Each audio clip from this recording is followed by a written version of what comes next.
like, thank you so much.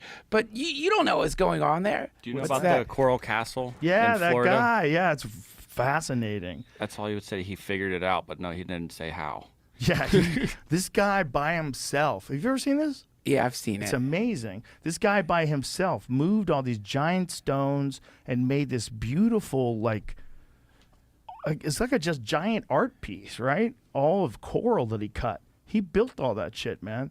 He stacked all those giant pieces on top of each other. But he's like, but he's saying he used some magic to do that. Is that what he's saying? He's saying he figured out, let's see the quote here, he understood the laws of weight and leverage well, and he also that he discovered the secrets of the pyramids. Whoa. He did this in I think this was built by 1923. Wow. Maybe someone should have talked to homie. Yeah.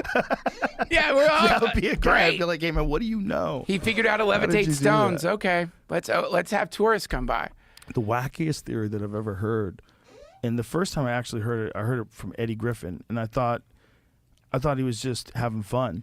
You know, he's saying the pyramids were made with sound. Yeah. And then someone was describing one of the ways, like a theoretical way, to move massive amounts of weight, and it would be with sound waves. But you would have to have some unknown technology to, like, if you were Right. going to move, you know, those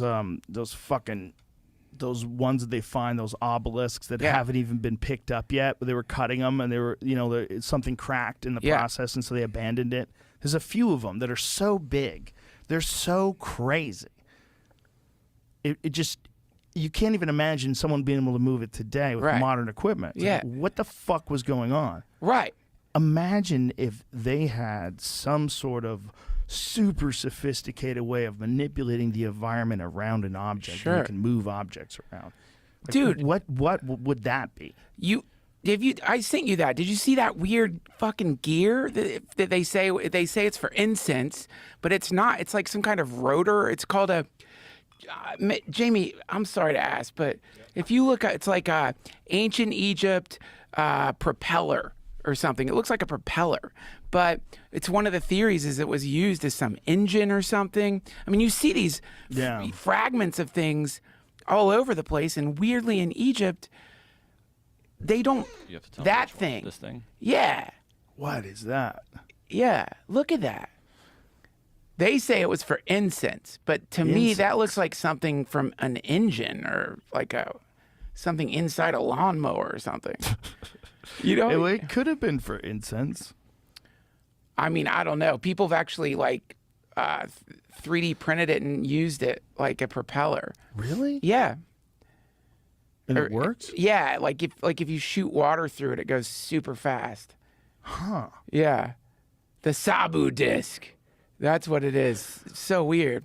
There's, you know, the problem is when things are that old, there's not much left. And the stuff that we're getting is just the rock stuff. Right. It's like if everything was removed from all of our cities, everything except stones, it would be so confusing. Sure. You would get to a few cornerstones that have like those brass signs on them. Yeah. Maybe you could read those. Right. But if everything else deteriorated, which apparently it would, if you gave the earth enough thousands of years, all of our cities would just dissolve. Right. Melt. But those stones would stay. Well, and also, wouldn't there be like, we've forged metal that's just going to be sitting there forever? There'd be a bunch of Coke cans. Yeah.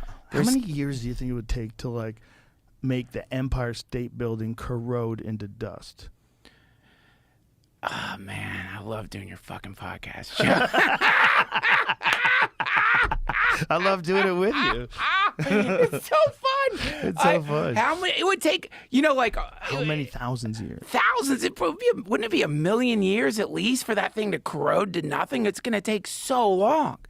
But what about a glass and metal structure like World Trade Center? That seems like it wouldn't last that long. Well, the beams, the steel beams. Yeah.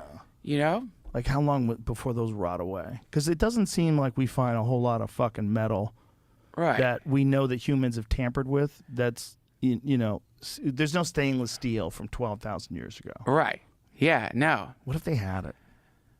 What if they had it 20,000 years ago? It's just all gone. It's just all corroded. Is that possible? I don't know. I mean, to get back to Ancient Aliens.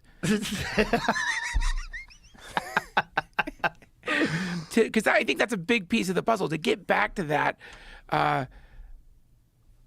it could be that, like, you know, the stuff Eddie Bravo would talk about, the Anunnaki. Yeah. That they, like, were some kind of crop. Yeah. The crop is technology. It grows out of the planet, gets to some certain amount, and then it's time for the harvest. They come, they take it all. They scoop it up, beam it up, take it all, build some new pyramids as like a mark of like, okay, this lets us know how long it's been since we've been here. And then, you know, then come back in another 15,000 years, wipe it all out again and let it grow again. You know, it could be something like that. And which is, yeah, in that case, everything could just be evaporated. They just might do it the way we wipe chalkboards clean. Just wipe it clean, leave a few there, leave some of our like emissaries to like give them the new information that we want. Come back in another 10, 12,000 years and see what they've come up with. Keep trying. Keep trying. Keep trying. Don't let them nuke each other and just keep trying. It's like sheep, you know, the way you just herd them. You herd them, and when Yeah. they get enough fur, you just take it off, and the sheep doesn't know what's fucking happening. I mean, it's so confused, I'm sure, but probably that's what happens. Do you ever read the Zecharia Sitchin books? You ever read any of those books? I never read them. I've only heard about it. I read one. It's wild. I read parts of another one, but the one that I read was, I think it's called The 12th Planet, and it's all about this theory of this ancient planet called Nibiru. It's outside of our solar system, and it's in an elliptical orbit, and it comes inside of Earth. By the way, don't say I believe this. I'm not saying I believe this. I believe it. Every 3,600 years, the story is like every 3,600 years or so, it comes in between like Mars and Jupiter, and it comes near us, and they hop off. Yeah, the 12th planet.